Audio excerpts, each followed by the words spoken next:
kasama, kumusta kayo? Kumusta ang araw mo? Nandito na naman ako sa aming trabaho. Nandito ako sa 50th floor. Tinitingnan ko ang aming mga gawain kung nagagawa ba ng tama o hindi.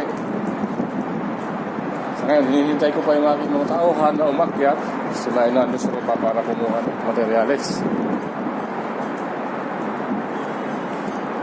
At ililibot ko muna kayo dito sa aming construction site naming ginagawa. Ayan. Libot tayo dito sa kabila at mahangin.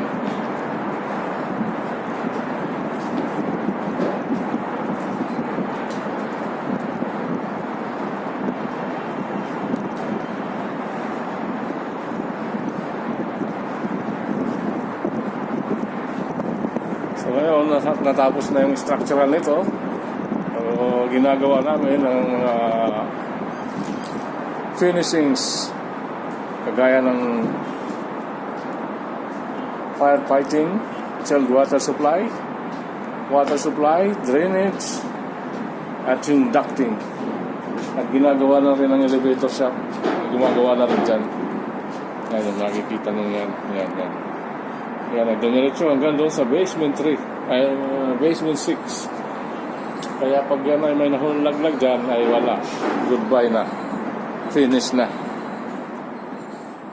Paano?